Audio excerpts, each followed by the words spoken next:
পর্যন্ত? জি ম্যাম। কোনো সমস্যা আছে? না ম্যাম। আচ্ছা, ঠিক আছে। আমরা লাস্ট ক্লাসে জাস্ট জীবজগতের শ্রেণীবিন্যাসটা কিভাবে করা হয় সেটা নিয়ে পড়াশোনা করেছিলাম। তাহলে বলো তো কয়টা ডোমেইনে ভাগ করেছিলা পুরা প্রাণী জগৎটাকে?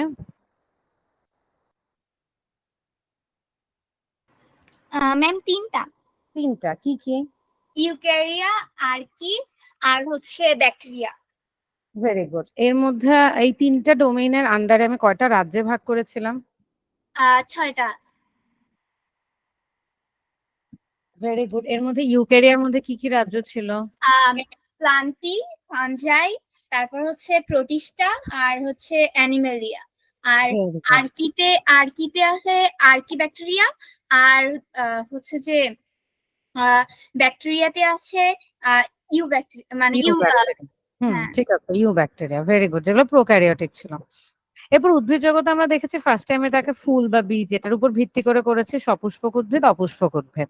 অপুষ্পক উদ্ভিদের মধ্যে আবার আমি দেখেছি যে তাকে কি আমি মূল, কাণ্ড, পাতা এভাবে আলাদা করতে পারি কিনা। আলাদা করতে পারলে একটা, না করতে পারলে আবার আলাদা দুইটা করেছে, একটা হচ্ছে মস বর্গ আর একটা হচ্ছে ফার্ন বর্গ। ফার্নটা আর কি মোটামুটি অনেক সুন্দরভাবে তুমি আলাদা করতে পারো, মসটা জাস্ট পাতার মূল আলাদা করতে পারো, কাণ্ড নাই। আর সমাঙ্গ যেটা, সেটা কিছুই তুমি আলাদা করতে পারো না। আর সপুষ্পকে আবৃতবীজী আর হচ্ছে নগ্নবীজী, মানে হচ্ছে বীজটা যদি নগ্ন থাকে তাহলে নগ্নবীজী, আবৃত থাকলে আবৃতবীজী।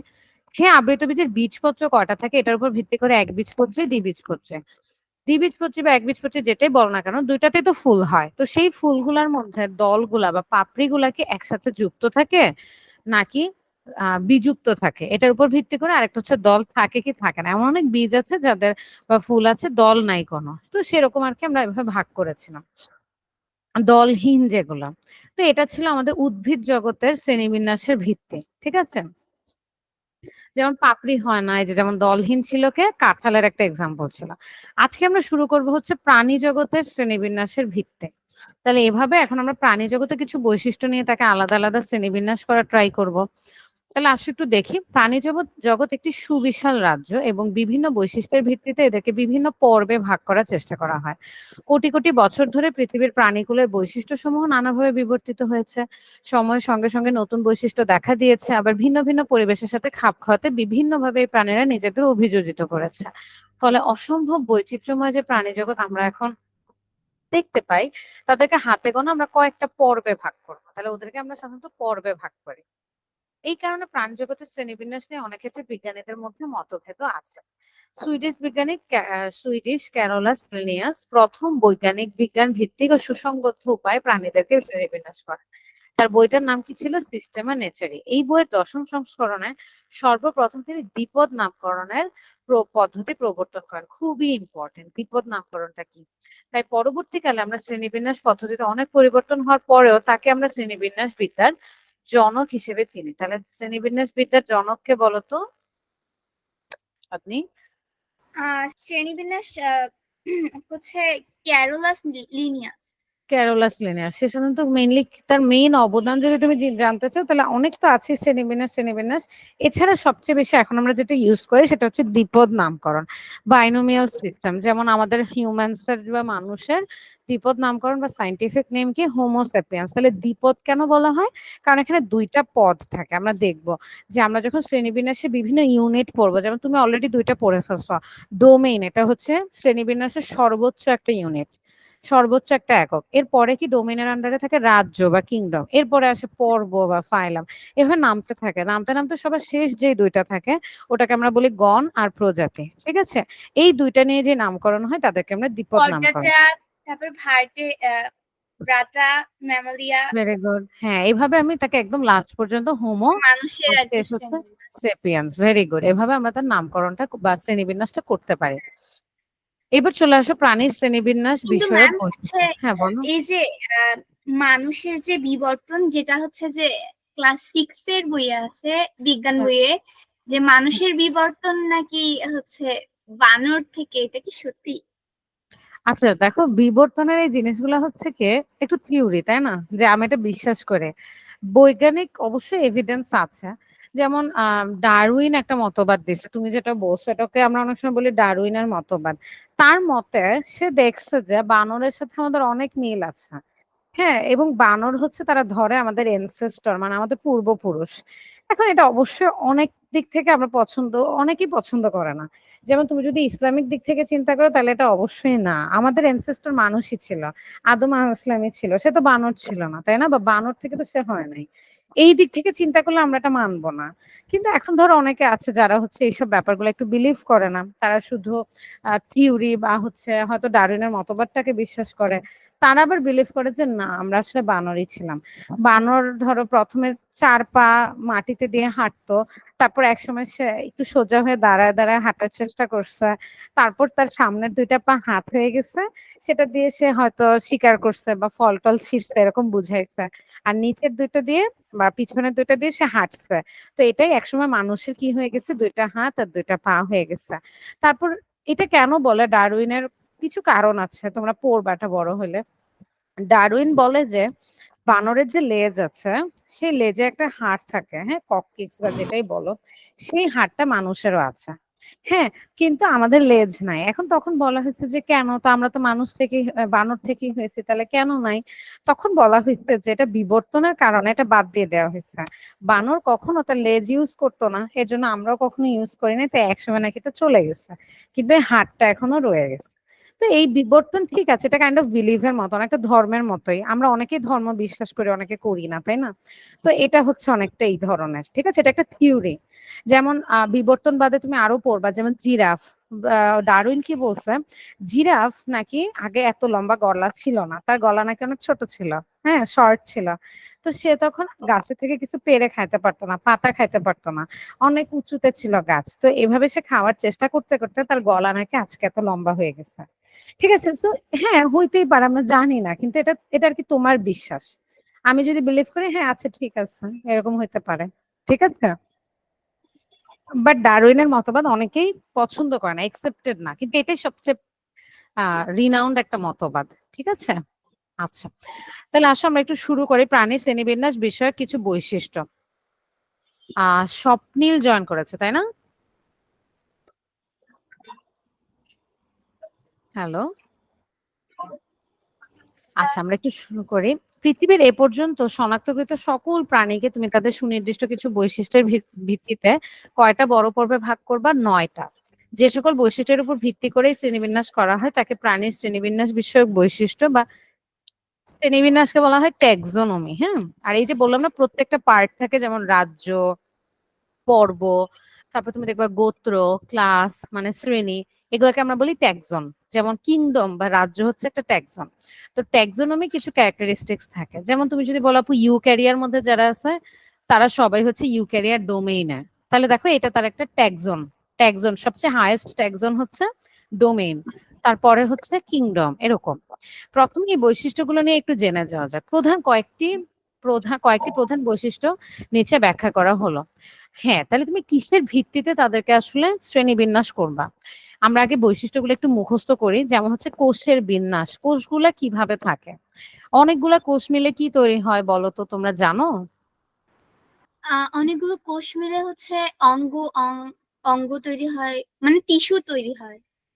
Very good. টিস্যু তৈরি হয়। আপনি আগেই কিন্তু অঙ্গ হবে না। তাহলে অনেকগুলা কোষ যখন একটা নির্দিষ্ট কাজ করে, তখন আমি সেটাকে এক ধরনের নির্দিষ্ট ধরনের টিস্যু বলবো। এবার অনেক ধরনের টিস্যু মিলে হুম। একটা কাজ করলে তখন তুমি সেটার অঙ্গ অঙ্গাণু। বলবা, তাই না? অঙ্গ, হ্যাঁ, যেমন হচ্ছে হ্যাঁ। হাত, ঠিক আছে? বা হচ্ছে আমার কিডনি, এরকম। আবার ধরো অনেকগুলা অঙ্গ মিলে, যেমন কিডনি আছে আমাদের, গল ব্লাডার আছে, তারপর হচ্ছে মূত্রথলি যেটা আরকি, তারপরে মূত্রনালী আছে। এরকম অনেকগুলা অঙ্গ মিলে যেটা তৈরি হয় সেটাকে আমরা কি বলি? তন্ত্র বলি, তাই না? তন্ত্র মানে হচ্ছে অর্গান সিস্টেম। ঠিক আছে? হ্যাঁ। আচ্ছা। তো এখানে আসো, এটার একটা হচ্ছে কোষের বিন্যাস। এখন তুমি দেখবা যে কলাগুলা বা টিস্যু গুলা কিভাবে হইছে। একেক ধরনের বিন্যাস থাকতে পারে টিস্যুর। তন্ত্রের গঠন একেক রকম হতে পারে। এটার উপর ভিত্তি করে তুমি এক ধরনের করবা। তারপর হচ্ছে দেহের প্রতিসাম্যতা। এটা মানে কি? এটা খুব মজার। সিমেট্রি। যেমন ধরো তোমার কাছে প্রজাপতি আছে, হ্যাঁ? ধরো এটা তো একটা মাছি। আচ্ছা, আমি যদি একটা প্রজাপতি চিন্তা করি, দেখো তো প্রজাপতিটাকে তুমি কি ঠিক মাঝখান থেকে যদি ডিভাইড করো, এভাবে ভাগ করো, তার কি ২ সাইডে এক্সাক্টলি সেম জিনিস পাওয়া যাবে? না। হ্যাঁ, পাওয়া যাবে তো। একদম সেম জিনিস পাওয়া যাবে না দেখো। ওহো! হ্যাঁ, যে হ্যাঁ, ধরো প্রজাপতি তোমার কাছে পাওয়া একটা যাবে। পেজ আছে, প্রজাপতির পাওয়া যাবে। ধরো তোমার কাছে একটা সাদা পেজ আছে। সাদা পেজটাকে যদি তুমি ঠিক মাঝখান দিয়ে ভাগ করো ২ টা পাশে এক্সাক্টলি সেম জিনিস পাবা না? এটাকে ইয়েস আমরা বলি ম্যাম। প্রতিসম। ঠিক আছে? এটাকে বলা হয় প্রতিসাম্যতা বা প্রতিসম। এখন আসো, যদি আমি মানুষকেও এভাবে ভাগ করতাম ঠিক লম্বা অক্ষ বরাবর, একদম ঠিক নাক বরাবর, ঠিক আছে? মানুষকে যদি আমি ২ সাইডে ভাগ করে ফেলতাম, চিন্তা করতাম আরকি একটা তল বরাবর, তাহলে কি বলতো আমি ২ টা অংশ পাইতাম না মানুষের ক্ষেত্রেও? Yes ma'am. হ্যাঁ, এটাকে বলা হয় প্রতিসাম্য। এখন আসো তুমি যদি বলো যে আপু আমি তারা মাছ নিচ্ছি, স্টারফিশ নিচ্ছি, তাহলে আমি এখন কি করব? তখন আমি বলব কি এটাকে একটা তুমি বৃত্ত ম্যাম চিন্তা করো। আপনি আবার বৃত্ত বলবেন? চিন্তা করলে হ্যাঁ, সিওর। আমি যদি এখন তোমাকে বলি যেমন আমরা মানুষেরটা শুনেছি, মানুষ হচ্ছে প্রতিসম যদি আমি মাঝখান দিয়ে চিন্তা করি, তাই না?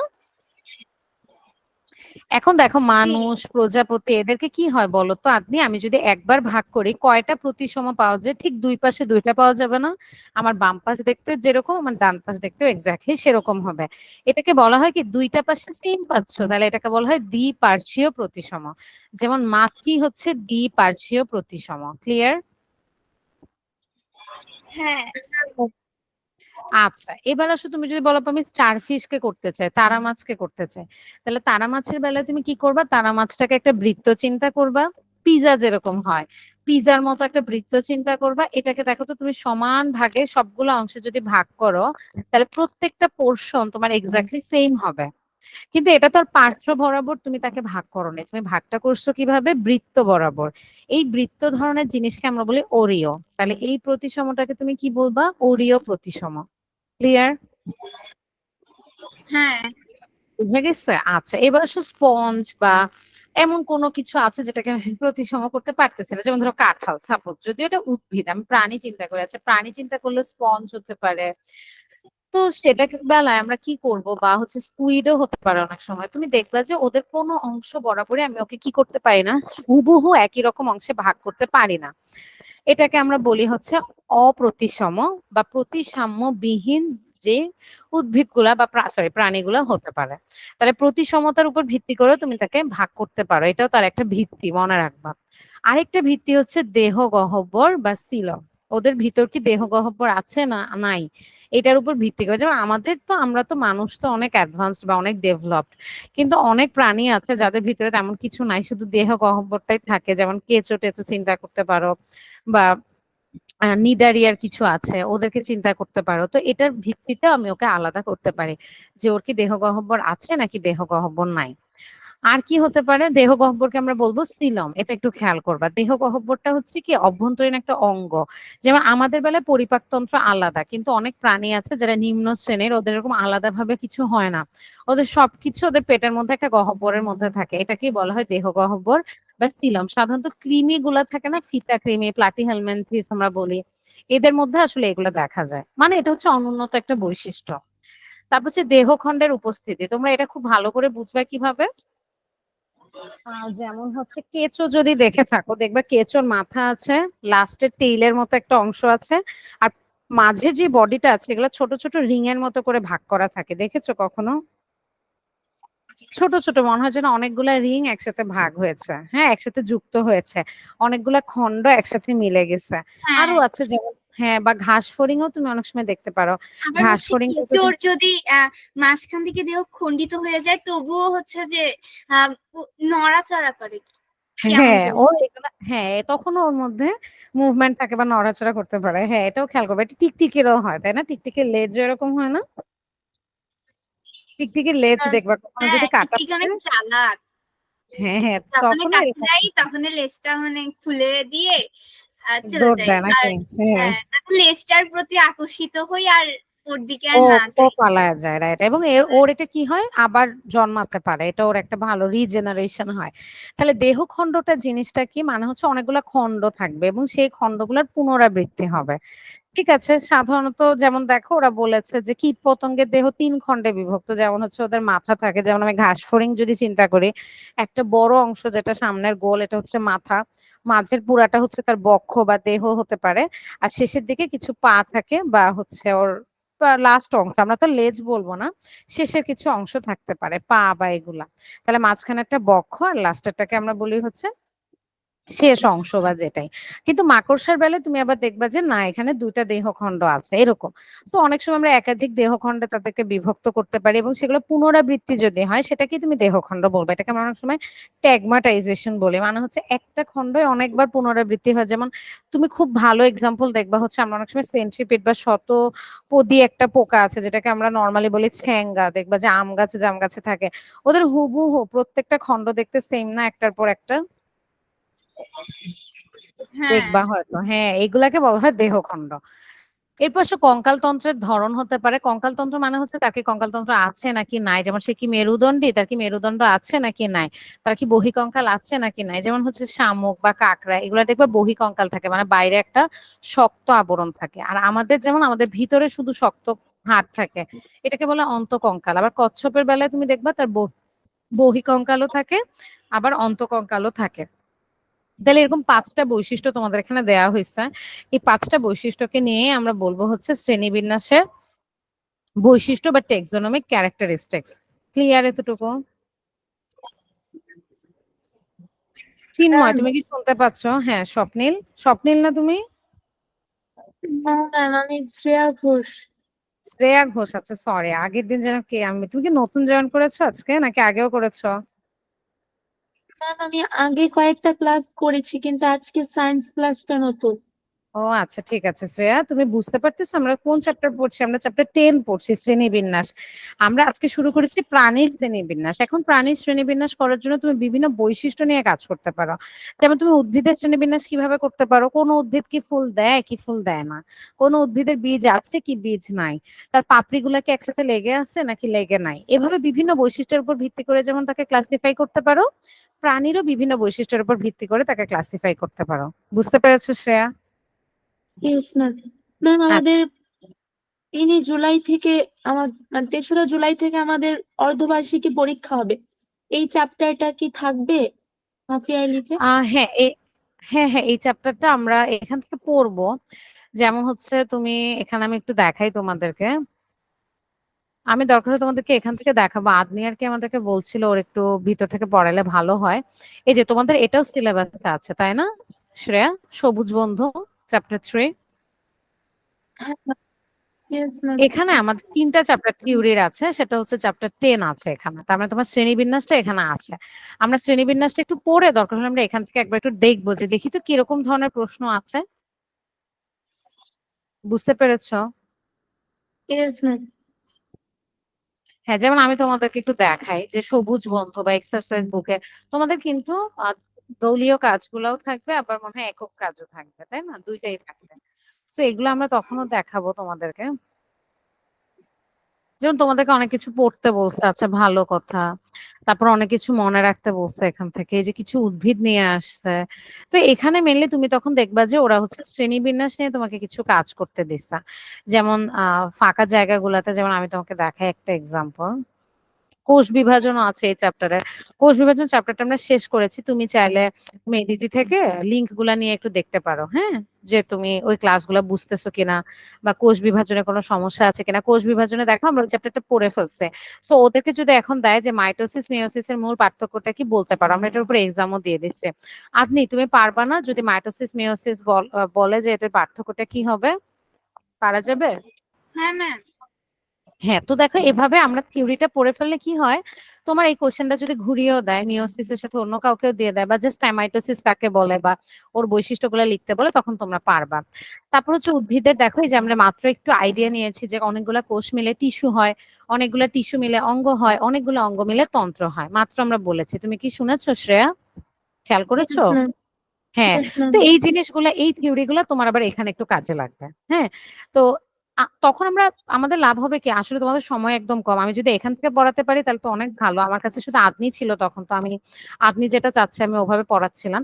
তোমার যদি অসুবিধা হয় যে আমরা এক্সারসাইজ বুক পড়বো, আমি তোমাদের দুইজনকে নিয়ে আবার এক্সারসাইজ বুকও পড়বো। তাহলে তখন আমরা কি করব, তখন দেখবো যে উদ্ভিদের নামগুলা কি, অঙ্গগুলা কি, কি কি ধরনের টিস্যু আছে এগুলো নিয়ে একটু ডিসকাস করব। এরপর এখান থেকে আমাদের আরো কিছু কাজ আছে, ওটা আমরা এখনো পড়ি নাই, ওটা পড়ে আবার এখান থেকে আসবো। ঠিক আছে, যে কোন শ্রেণীর সে, তারপরে হচ্ছে এই যে দেখো অলরেডি এটা আমরা পড়ে ফেলছি যে তুমি একটা গাছ রোপণ করছো, ধরো তুমি কোন গাছ রোপণ করছো, শিম গাছ। তো তোমাকে স্যার কোশ্চেন করবে যেটা কোন শ্রেণী, এটা তো উদ্ভিদ, এটা তো তুমি শিওর।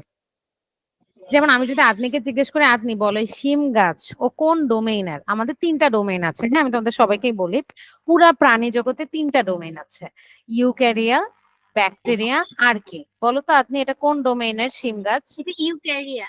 ইউক্যারিয়া। কেন বলেছো ইউক্যারিয়া? কারণ এটা কারণ হচ্ছে, হচ্ছে হ্যাঁ আহ, বলো। এটা হচ্ছে সিম গাছ হচ্ছে প্লান্টের তার মধ্যে নিউক্লিয়াসটা, পড়তেছে। ভেরি আর গুড, বা নিউক্লিয়াসটা আমি বলতে পারি হ্যাঁ, কিরকম আর হবে এটা বলো। বহুকোষী এবং এর নিউক্লিয়াসটা হচ্ছে যে মানে আম, আহ, সুগঠিত নাকি? হ্যাঁ, সুগঠিত এবং প্রকৃত সুগঠিত, কোষ। ভেরি গুড, প্রকৃত কোষ। এর জন্য এটাকে আমি ইউক্যারিয়ার মধ্যে পড়ছে। ও দেখো আরেকটাও আমাকে বলে দিয়েছে, সেটা হচ্ছে প্লান্টি, বা বাংলায় আমরা বলবো উদ্ভিদ। এটা কি বলেছো আমাদেরকে? রাজ্য। তাহলে দেখো ডোমেইন হচ্ছে ইউক্যারিয়া, শিম গাছের রাজ্য হচ্ছে প্লান্টি বা উদ্ভিদ। সেইটার ভিতরেও আমি যদি চলে যাই, ও কি সপুষ্পক নাকি অপুষ্পক, এবার তুমি বলবা। ও হচ্ছে সপুষ্পক উদ্ভিদ। শিম গাছের শিমের বীজ যে, ওর দেখবে একটা খোলস থাকে, যেহেতু এটা আবৃত থাকে তাই এটা একটা আবৃত বীজী উদ্ভিদ। তুমি শিমটাকে আস্তে করে চাপ দিলে বা প্রেস করলে তুমি দেখবে 2টা খণ্ডে ভাগ হয়ে যায়, মানে 2টা বীজপত্র হবে ওর যখন চারা হয়। তাই এটাকে বলা হয় দ্বিবীজপত্রী উদ্ভিদ। ক্লিয়ার? তোমরা বুঝেছো? Yes ma'am. হ্যাঁ, এগুলো তোমাদের লাগবে। তাহলে শ্রেয়া তুমি যেহেতু একটু অনেকগুলো ক্লাস হয়তো করোনি, এখন ঈদের ছুটি আছে মাঝে, তুমি তাহলে এগুলো একটু দেখে নিবা, পারবা না? যদি সমস্যা থাকে আমাকে আবার বলবা, কোনো সমস্যা নাই। তাহলে এখন আমরা এখানে একটু মনোনিবেশ করি, ঠিক আছে তো? আচ্ছা ম্যাম। আচ্ছা, তাহলে আমাকে একটু বলো তো আমরা কি কি টেক্সোনমিক ক্যারেক্টার গুলা পড়লাম, মানে তুমি প্রাণীর বেলায় কোন কোন ক্যারেক্টার গুলা মাথায় রেখে তাকে শ্রেণীবিন্যাস করবা। দেখি বলো, কোনো সমস্যা নেই, আমরা মাত্র বলেছি, পড়েছি আর কি।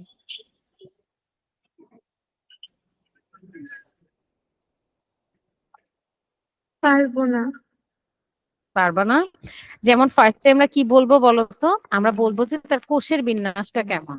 ঠিক আছে, আমরা জানি অনেক প্রাণী আছে, যেমন তুমি একটা প্রাণীর নাম বলো, যেমন তুমি ধরো বললা গরু, হ্যাঁ, গরুর যেভাবে কোষ থাকে, ওর যেভাবে অঙ্গ হয়, তন্ত্র হয়, তুমি একটা প্রজাপতি নিয়ে আসলা, তার কি সেম হবে? No ma'am. বলো, হবে না। এই যে কোষগুলা কিভাবে থাকে এটার উপর ভিত্তি করেও আমি তাকে ক্লাসিফাই করতে পারি। ঠিক আছে, যেমন আসো আমরা একটু ভিতরে পড়ি, দুজনকে বলছি, দেখো খেয়াল করো, বিভিন্ন প্রাণীর গঠনের বিন্যাস অনুযায়ী তাদের আলাদা করা যায়।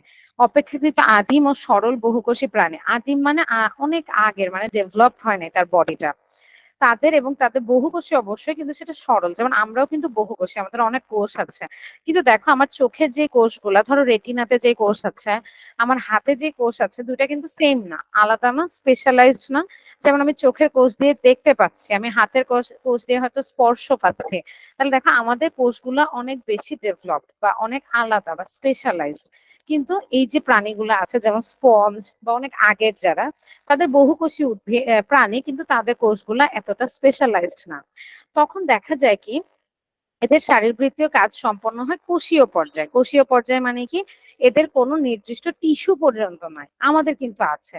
তুমি দেখো, তুমি কিডনি থেকে যদি কোনো টিস্যু কালেক্ট করো, সেটা অবশ্যই কিডনি রিলেটেড টিস্যু হবে। আমি আমার গালের অংশ থেকে যদি কোনো টিস্যু কালেক্ট করি, সেটা আমার সোমাটিক সেল বা গালের অংশের কিছু টিস্যু হবে। আমার যদি পাকস্থলী থেকে আমি কালেক্ট করি, সেটা পাকস্থলীর হবে। কিন্তু এইসব প্রাণীর এগুলো হয় না, তাদের শুধু কোষই আছে, কিন্তু সেই কোষ নিয়ে কোনো স্পেশালাইজড কোনো টিস্যু হয় নাই। তাহলে বলো ওদের কি কোষের বিন্যাসটা একদমই সাধারণ না? Yes ma'am. হ্যাঁ, ওদের কোষগুলো গুড, ওদের কোষগুলো অবিন্যস্ত থাকে, বিন্যস্ত থাকে না, এবং তারা আলাদা আলাদা ভাবে নিজেদের কাজ সম্পন্ন করে। কোষই হচ্ছে তাদের সব কাজ করে দেয়, তাহলে তো আমার টিস্যুর দরকার নাই। এবার সামনে একটু জটিলে যাব, মানে কি তাদের টিস্যু আছে, যেমন কে হতে পারে, জেলিফিশ হতে পারে। জেলিফিশের ক্ষেত্রে কোষ আছে, বহু কোষ, অবশ্যই ওরা বহুকোষী, কিন্তু সেগুলো মিলে কলা বা টিস্যু হয়েছে। এখন ধরো 4-5টা কোষ মিলে একটা টিস্যু হয়েছে, সে হয়তো মনে করো পরিপাকের কাজটা করে। আরো কয়েকটা কোষ মিলে আরেকটা টিস্যু হয়েছে, সে মনে করো হয়তো জননের কাজটা করে। ঠিক আছে, তাহলে দেখো ওরটাকে তুমি আস্তে আস্তে স্পেশালাইজড করতে পারতেছো। তাহলে এটা হচ্ছে একটু জটিল প্রাণী, যেমন জেলিফিশ। আরো জটিলে যাইতে চাও, আরো জটিলে যাইতে চাইলে আমি মেরুদণ্ডী প্রাণী বা মানুষে চলে যেতে পারি। যেমন আমি একটা গরুরই কথা চিন্তা করি, গরুর বেলায় তুমি দেখবো পাকস্থলীতে আলাদা কিছু টিস্যু আছে, অনেকগুলা কোষ মিলে পাকস্থলী বা পরিপাকের কাজ করতেছে। চোখের বা দৃষ্টির জন্য কিছু আলাদা আছে, তারপরে হচ্ছে জননের জন্য কিছু আলাদা আছে, রেচনের জন্য কিছু আলাদা আছে। তার মানে ওরা হচ্ছে আরো জটিল। জটিল বলতে তুমি হয়তো নেগেটিভ সেন্সে ভাবতেছো, কিন্তু না, এটা মানে কি, এরা হচ্ছে সুসংবদ্ধ। তাহলে কোষগুলা মিলে টিস্যুও হয়েছে, টিস্যুগুলা থেকে অঙ্গও হয়েছে, ইভেন অঙ্গগুলা মিলে তন্ত্রও হয়েছে। তার মানে কোষের বিন্যাস বলতে বুঝাচ্ছি আমার কি কোষগুলা শুধু কোষই আছে, নাকি সে কোষ টিস্যু হয়েছে, নাকি সে কোষ টিস্যু অঙ্গ হয়েছে, নাকি সে কোষ টিস্যু অঙ্গ তন্ত্র হয়েছে। তোমরা কি বুঝতে পারছো? জি ম্যাম। আচ্ছা আদি, তাহলে আমাকে বলো তো কোষের বিন্যাসের বেলায় তুমি সাধারণত কি কি খেয়াল করবা? যেমন আমি একটা কোষের বিন্যাস চিন্তা চিন্তা করতে পারি কোষীয় বিন্যাস, তার মানে তার মধ্যে শুধু কোষ আছে। ঠিক আছে, সে কোনো স্পেশালাইজড টিস্যু হয় নাই। এক্সাম্পল কি হতে পারে? স্পঞ্জ হতে পারে।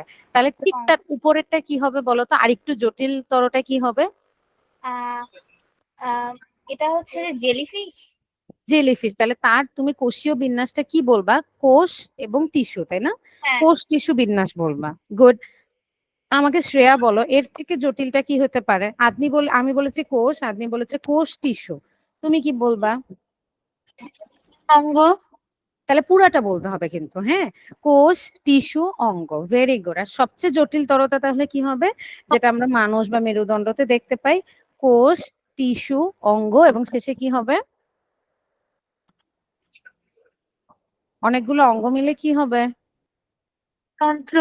তন্ত্র হবে, অর্গান সিস্টেম বলি আমরা। যেমন তুমি যদি বলো আপু তন্ত্র বলতে এখানে কি বুঝাচ্ছে, যেমন আমি যদি পরিপাকের কথা চিন্তা করি, আমার মুখ, তারপর আমার জিহ্বা, আমার গলবিল, পাকস্থলী, তারপরে হচ্ছে অন্ত্র, যেগুলো হচ্ছে তোমার ওই যে ক্ষুদ্রান্ত, বৃহদান্ত্র, সবাই মিলে এতগুলা অঙ্গ মিলে পরিপাকের কাজ করতেছে। অর্গান সিস্টেম বলবো এটাকে, মানে অর্গান তন্ত্র। ঠিক আছে, বা অর্গান গুলা মিলে একটা তন্ত্র হয়েছে।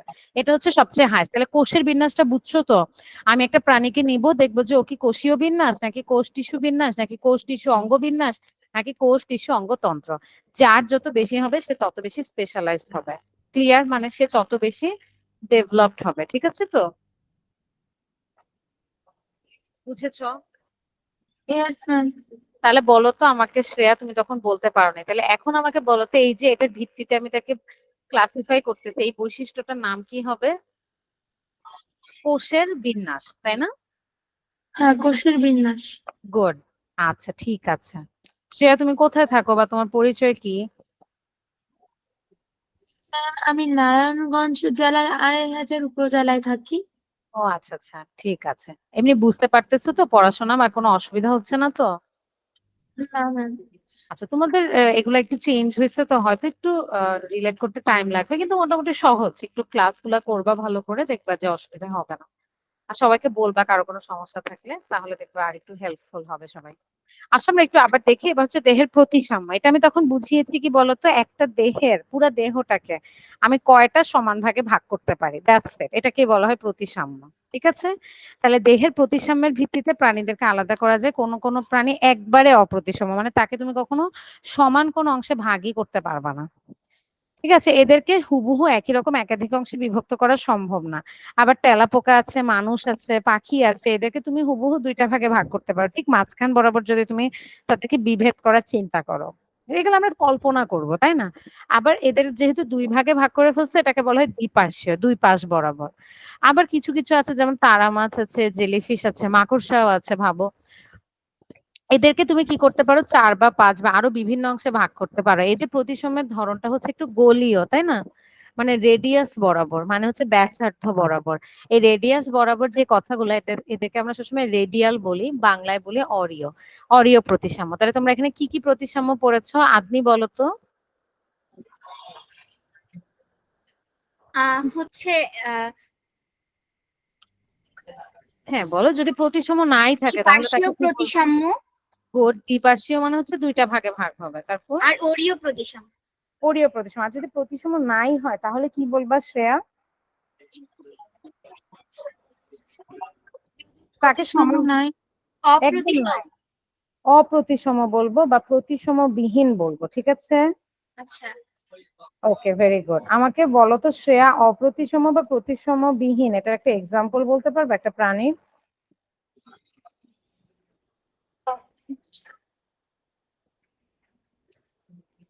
বলা যাবে?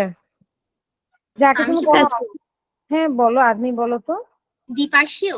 না না, অপ্রতিসম মানে যার কোনো প্রতিসময় তলই নাই। স্পঞ্জ। স্পঞ্জ। শ্রেয়া বুঝতে পারছো? শৈবাল। হ্যাঁ ঠিক আছে, গুড। কিন্তু আমাকে বলো তো শ্রেয়া, তুমি মানুষ কোন ধরনের প্রতিসম? মানুষ দ্বিপার্শ্বীয়। দ্বিপার্শ্বীয় প্রতিসম মানে দুইটা ভাগে আমি ওকে ভাগ করতে পারি। ক্লিয়ার এতটুকু? তাহলে এই বৈশিষ্ট্যটাকে কি বলবা প্রাণীর? ট্যাক্সোনমিক ক্যারেক্টারিস্টিকটার নাম কি? দেহের প্রতিসাম্য বা সিমেট্রি। তার মানে মানুষের বা প্রাণীর সিমেট্রি আছে কিনা এটার বেসিসে আমি তাকে ভাগ করছি। ক্লিয়ার? Yes ma'am. আচ্ছা ঠিক আছে, এর পরের বৈশিষ্ট্যটা চলে যাই। এটা হচ্ছে দেহগহ্বর বা সিলম। প্রাণীদেহে বিশেষভাবে গঠিত দেহগহ্বর আছে কি নেই, থাকলে এর গঠন কেমন, সেটা গুরুত্বপূর্ণ একটা বিষয় এবং এটাও শ্রেণীবিভাগের একটা বৈশিষ্ট্য। প্রাণীদেহে বিশেষ দেহগহ্বরের ভূমিকা অনেক। এই গহ্বর বা সিলমে দেহে বিভিন্ন আভ্যন্তরীণ অঙ্গ, বিশেষ করে পরিপাক তন্ত্র একত্রে আবদ্ধ হয়ে থাকে। এর ফলে এই অঙ্গসমূহ যেমন সুসংবদ্ধভাবে কাজ করতে পারে। এই দেহগহ্বরের ভেতরে অঙ্গসমূহ এক ধরনের তরলে নিমজ্জিত থাকে বলে বাইরের চাপ বা ধাক্কা থেকেও এগুলো সুরক্ষিত থাকে। প্রবাল আছে, ফিতাকৃমি আছে, তারপর এই যে সরল জীবসমূহ আছে এদের ভিতরে সুগঠিত দেহগহ্বর দেখা যায় না। অন্যদিকে মানুষ সহ অন্য জটিলতর জীবে বা মেরুদণ্ডী প্রাণীর দেহে সুগঠিত দেহগহ্বর থাকে।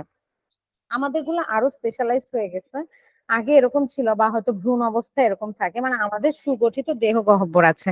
যেমন দেখো আমার পরিপাক তন্ত্রের জন্য আলাদা দেহগহ্বর আছে, তাই না? Yes ma'am. এটা কিন্তু সবার নাও থাকতে পারে। তাহলে কারো কি সিলম আছে নাকি নেই এটার উপর ভিত্তি করে আমি শ্রেণীবিন্যাস করতে পারি। সিলম বিহীন হতে পারে, সিলম সহ হতে পারে। যেমন প্রবাল, ফিতাকৃমি, নিডারিয়া, যেমন হাইড্রা, এদের বেলায় অনেক সময় দেখা যায় যে সিলমটা সুগঠিত থাকে না। বুঝতে পেরেছো? ম্যাম। এটা তাহলে কোন বৈশিষ্ট্য? দেহগহ্বর বা সিলম। এরপর হচ্ছে দেহখণ্ড। কোন কোন প্রাণীর দেহ আমি একাধিক খণ্ডে বিভক্ত করে দিতে পারি। কীটপতঙ্গের দেহ ৩ খণ্ডে বিভক্ত হয়, মাকড়সার দেহ ২ খণ্ডে বিভক্ত হয়। অনেক ক্ষেত্রে এরকম একাধিক খণ্ডে আবার একই অঙ্গের ধারাবাহিক পুনরাবৃত্তিও লক্ষ্য করা যায়। প্রাণীর শ্রেণীবিন্যাসের ক্ষেত্রে এটা আমরা খেয়াল রাখবো।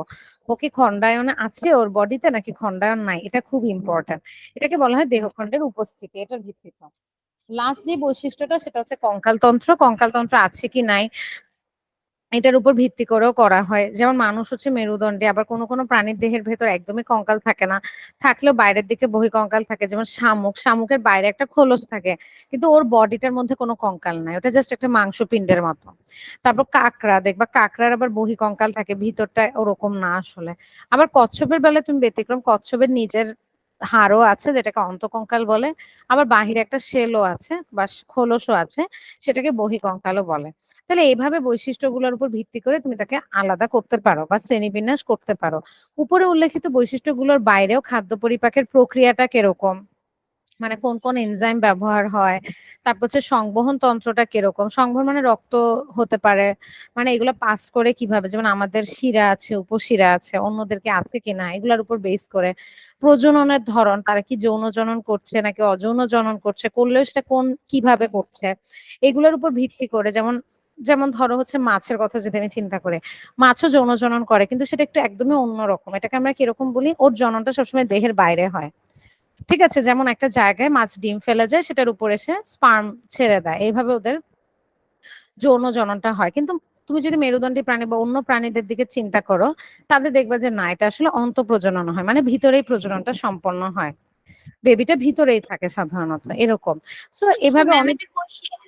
হুম, হচ্ছে ওই যে ঘাস ফড়িং যখন হচ্ছে যে মানে কি বলবো, মানে যখন, পারে। হ্যাঁ, তখন হ্যাঁ, হচ্ছে যে পুরুষ ঘাস ফড়িংটা কেন মারা যায়? আচ্ছা, এখানে হচ্ছে কি ঘাস-ফড়িং যখন ডিম পাড়ে এটাও কিন্তু একটা বহি নিষেকের উদাহরণ। এখানে কি হয় ঘাস-ফড়িং যখন ডিম পাড়ে আর ছেলে ঘাস-ফড়িংটা যখন তার কাজ হচ্ছে কিছুই না এটার উপর যে স্পার্ম ছেড়ে দেয়া বা ছেলেদের যেটা আছে আ আ জনন কোষটা সেটা এখানে ছেড়ে দেয়া। তাহলে কি হবে দুজনের মধ্যে নিষেক হবে। ওখান থেকে নিউ বেবি হবে। হ্যাঁ অফস্প্রিং হবে, তাই না? তো এখানে সাধারণত দেখা যায় যে এখানে কারোরই আর প্রয়োজন নাই। মারও কোনো প্রয়োজন নাই, বাবারও আর তেমন কোনো প্রয়োজন নাই।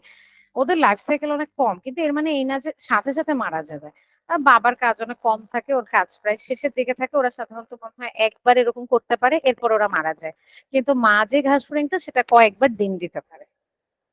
এটা আসলে এটা জানি না বলতে কি এটাই ওদের কাজ। যেমন এরকম কিন্তু মৌমাছিও।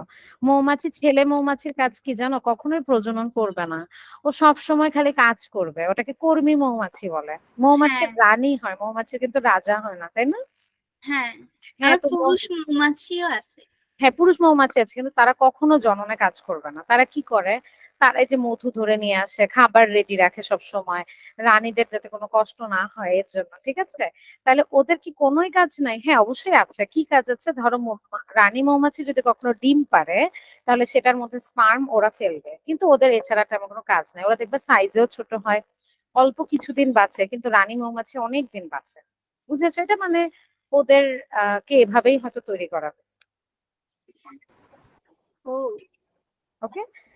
আর পুরুষ ঘাসফড়িং রা কিন্তু আবার অনেক সময় দেখবা যে বা ঘাসফড়িং এরা হচ্ছে অনেক সময় মোচনও করে, তাই না? মানে হচ্ছে খোলস পরিবর্তন করে। খেয়াল করবা হ্যাঁ বা চিংড়ি মাছ সর্বোপরি হুম, এগুলা করে, তাই না? খোলস পরিবর্তন করেও নতুন খোলসে যায়। অনেক সময় কিন্তু বেঁচে থাকে। আমি জানি না এই ব্যাপারটা একদম এক্সাক্টলি আমি হয়তো আরেকটু লেখাপড়া করে আমি হচ্ছে বলতে ওই পারবো। একাদশ দ্বাদশ শ্রেণীর জীববিজ্ঞান বই একটা গুড ওখানে একটা ঘাসফড়িং চ্যাপ্টার আছে। আচ্ছা হ্যাঁ ভালো তো জানো আদনি তুমি। তো ওখানে আরকি এই জিনিসগুলো আরেকটু ডিটেইলস এ বলা আছে। গুড। আচ্ছা এবার আমাকে তাহলে আবার আমরা একটু পড়াশোনায় ফিরে যাই। তাহলে বলো তো কি বৈশিষ্ট্য ছিল আমাকে বলো, শ্রেয়া বলো। কি বৈশিষ্ট্য তুমি চিন্তা করবা একটা প্রাণীর শ্রেণীবিন্যাসের ক্ষেত্রে? কোষ সুসংগঠিত কিনা বা তাদের কোষের উপর ভিত্তি করে তাদের ভাগ করব। হ্যাঁ, যেটাকে বলবো কোষীয় বিন্যাস, তাই না? কোষীয় বিন্যাস। হুম। তারপর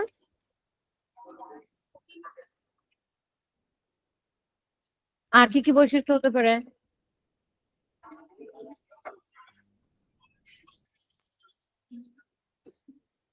বলতে পারবা?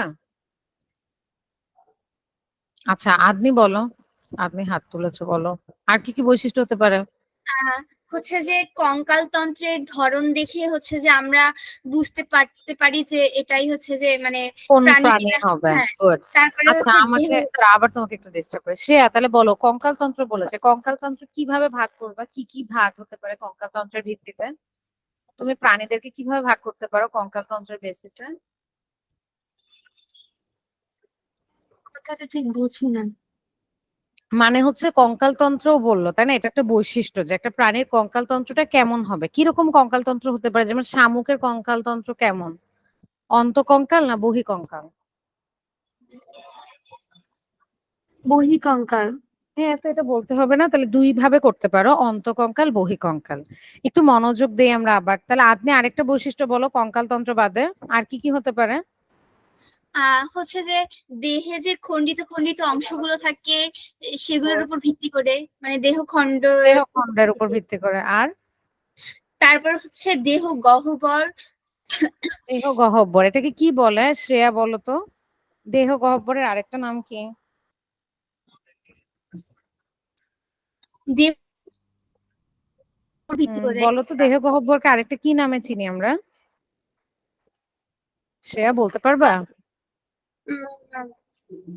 কেন এটাকে কি বলে সিলোম বলে তাহলে আরেকবার বলো দেহ গহ্বরকে কি নামে চিনবো আমরা?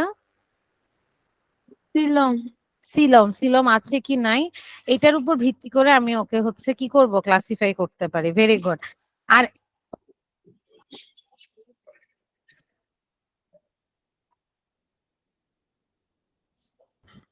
সরি আবার একটু খেয়াল করো আমাকে শ্রেয়া বলবো এবার শ্রেয়া আর একটু মনোযোগ দিতে হবে আমাকে বলো প্রতিসাম্য এটার উপর বেস করে কি ভাগে ভাগ করতে পারো দেহটা প্রতিসাম্য কিনা এটার উপর ভিত্তি করে কিভাবে ক্লাসিফাই করতে পারো? সম্মুখীন। বুঝি না, ম্যাম আবার বলুন। চ্যাপ্টারটা আমি প্রথম থেকে পড়ি না, আজকে ফার্স্ট ফার্স্ট তো, তাই আমার একটু প্রবলেম হচ্ছে। আচ্ছা, কিন্তু আমরা তো এটা আজকে প্রথমেই পড়ছি, প্রাণী জগতের শ্রেণীবিন্যাস। এটা কি তুমি বুঝেছো বৈশিষ্ট্যগুলো আমরা যে বলেছি? হ্যাঁ ম্যাম। হ্যাঁ, এটা তো আগের পড়া না। শ্রেয়া, তুমি আমাকে আমি কি বলো বলতে আমরা, পারি? হ্যাঁ বলো তো প্রতি সময়ের ভিত্তিতে আমরা কি কি ভাগ করেছি।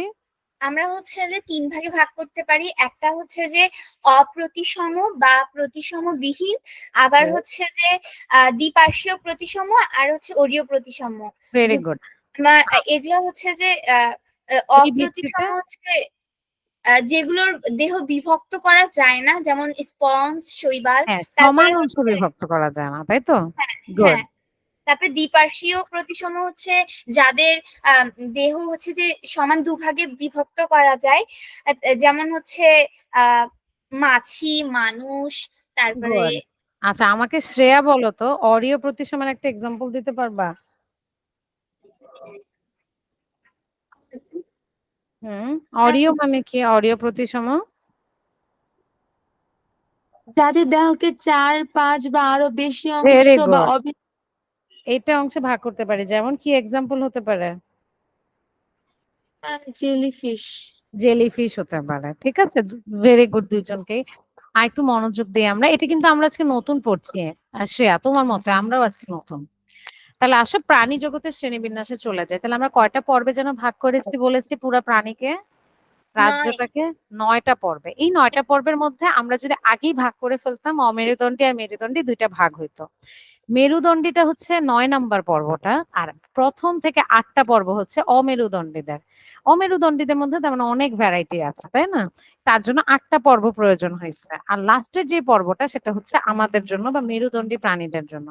খুবই সংক্ষেপে তোমাদের 9টা পর্ব এখানে আলোচনা করা হবে।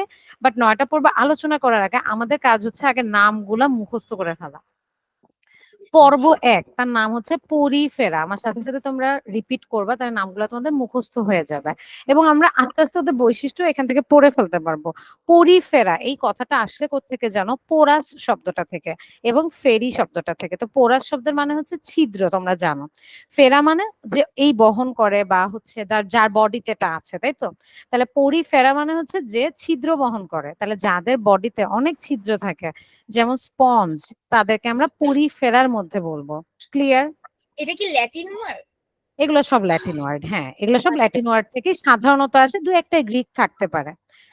তো মনে রাখবা পর্ব 1 যে শেষ হচ্ছে সবচেয়ে আদিম মানে সবচেয়ে সরল, আর পর্ব 8 যে সে হচ্ছে সবচেয়ে ডেভেলপড। মনে করো পর্ব 1 যে হবে, আমি যদি কোষীয় বিন্যাস চিন্তা করি, তাহলে সে কি ধরনের কোষীয় বিন্যাস হবে? আমি তোমাদেরকে অপশন দেই। সে কি কোষীয় হবে, কোষ টিস্যু হবে, নাকি কোষ টিস্যু অঙ্গ হবে? সে কোনটার হবে? কোষীয়। কোষীয় হবে সাধারণত, তাই না? তাহলে তোমাকে যদি জিজ্ঞেস করি, এরা হচ্ছে বহুকোষী কিন্তু এরা কোষীয় বিন্যাসে থাকে। এরা সাধারণত টিস্যু বা অঙ্গ এগুলা গঠন করতে পারে না। তো দেখো অনেকগুলা বৈশিষ্ট্য তুমি এটার মধ্যেই পড়ে ফেলছো। তার পর্ব 1 এর নাম হচ্ছে পরিফেরা, এটার মানে হচ্ছে ছিদ্র থাকে যাদের বডিতে, এবং একটা করে নাম মনে রাখবা, এক্সাম্পল পরিচিত সদস্যকে মনে রাখবা। ওর পরিচিত সদস্য হচ্ছে স্পঞ্জ। ক্লিয়ার? আচ্ছা ঠিক আছে, তাহলে আমি কিন্তু একটু পরে ধরবো তোমাদের দুইজনকেই। তাহলে এবার আসো এই যে দেখো গঠন ও কোষের বিন্যাস, আমরা আস্তে আস্তে এগুলাতে যাব। আগে আমরা নামগুলো একটু শিখে নেই, তারপর সেকেন্ড যে নামটা হবে পর্ব 2, সে হচ্ছে নিডারিয়া বা আমরা বাংলায় বলি নিডেরিয়া। তো এই নিডেরিয়াটা কি একটু অবশ্যই ওর থেকে ডেভেলপড হবে পরিফেরা থেকে। ওর ভিতর সিলেন্টেরন থাকবে। এটা মানে কি? মানে হচ্ছে একটু পরিপাক হয়, মানে হচ্ছে টিস্যু হয়, এর জন্য ওকে এরকম নাম দিছে। সিলম বা সিলেন্টেরন, সিলম বলতে দেহ গহ্বর বোঝায়, এখান থেকে তার নামটা এরকম হয়েছে। তো ওর নামটা কিন্তু নিডারিয়া, কিন্তু স্পেলিংটা দেখো সি দিয়ে শুরু হবে, ঠিক আছে? এটা একটু খেয়াল করবা। তাহলে ওকে আমরা নিডারিয়া পর্বের অন্তর্গত বলতেছি। ওর মধ্যে মনে রাখবে একটা কোষ থাকে, সেটাকে বলা হয় নিডোব্লাস্ট। এটা দিয়েও কি করে জানো? বিষ দেয়। হ্যাঁ, ধরো ওকে কেউ অ্যাটাক করতে আসছে, সে তার গায়ে কাঁটাটা ছুঁড়ে দেয় এবং সেই বিষটা তার বডিতে ঢুকায় দেয়। যেমন তুমি এক্সাম্পল হিসেবে চিন্তা করতে পারো হচ্ছে জেলিফিশ, হাইড্রা। তুমি জেলিফিশকে ধরতে গেলে বা জেলিফিশের গায়ে কখনো টাচ লাগলে ও দেখবে তোমাকে স্টিং করে, মানে একটু শুয়ের মতো গুতা দেয়। এই যে তোমাকে একটু ব্যথা দিচ্ছে, এটা যে কোষের মাধ্যমে সে করে বা নিক্ষিপ্ত করে সেটাকে বলা হয় নিডোব্লাস্ট। সেখান থেকেই তার নাম আসছে নিডারিয়া। এই নিড শব্দের অর্থ হচ্ছে কাটা বা রোম, আর এরিয়া শব্দের অর্থ হচ্ছে যার সাথে সংযুক্ত থাকে, তাই তার নাম হচ্ছে নিডারিয়া। ক্লিয়ার? ঠিক আছে, তো নিডোব্লাস্ট সে সাধারণত মারতে পারে। এরা সাধারণত টেন্টাকল থাকে। টেন্টাকল মানে কি, এই যে দেখো এরকম এরকম ছোট, এরকম কি বলে এটাকে, মানে এরকম সুতার মতো কিছু অঙ্গ থাকে, এটা দিয়ে ওরা আসলে তোমাকে আঘাত করতে পারে। পর্ব 3 হচ্ছে প্লাটি হেলমিনথিস। এদেরকে আমরা খুব ভালো করে চিনি। প্লাটি শব্দের অর্থ হচ্ছে চ্যাপ্টা, হেলমিনথিস শব্দের অর্থ হচ্ছে কৃমি। যত চ্যাপ্টা কৃমি আছে তারা সবাই এই দলের। কৃমি কিন্তু আরো আছে, কিন্তু চ্যাপ্টা যেগুলা সেগুলো হচ্ছে এখানে থাকে। এই পর্বের কৃমিগুলো একটু বড় হয়, সাধারণত 1 মিলিমিটার থেকে শুরু করে 20 মিটার পর্যন্ত হতে পারে। তাহলে প্লাটি শব্দের অর্থ চ্যাপ্টা, হেলমিনথিস মানে হচ্ছে যে কিনা কৃমি সাধারণত। তো ওর মধ্যে তুমি পরিপাক তন্ত্র দেখবা না, শুধু হচ্ছে ওই যে সংবহন তন্ত্র, কিছু কিছু তন্ত্র আর কি দেখতে পাবা। এরপর চলে আসো নেমাটোডা, এটা হচ্ছে লাস্ট 4 নাম্বার, যেটা সরি পর্ব 4। নেমা শব্দের অর্থ হচ্ছে সুতা, তাহলে আগেটা ছিল চ্যাপ্টা কৃমি, এটা হচ্ছে সুতা কৃমি। এটা নাম আগে আমরা বলতাম নেমা হেলমেনথিস। হেলমেনথিস মানে কৃমি, নেমা মানে তো বললোই সুতা, কিন্তু এটাকে এখন আমরা নেমাটোডাও বলি। তো নেমাটোডা মানে হচ্ছে হুকওয়ার্ম যেগুলো আছে, এক ধরনের কৃমি যেটা আমাদের অন্ত্রে বাস করে। এটা দেখবে অনেক বেশি হয়ে গেলে সমস্যা আছে। ও কি করবে, ও আমার বডি থেকে অনেক কিছু, অনেক নিউট্রিয়েন্টস নিয়ে যাবে। এতে কি হবে, আমার রক্ত শূন্যতা দেখা দিতে পারে, আর ছোট বাচ্চা যদি হয় তার অপুষ্টির শিকার হবে। ঠিক আছে, এইটা আমাদের বডিতে বেশি থাকে এই কৃমিগুলা।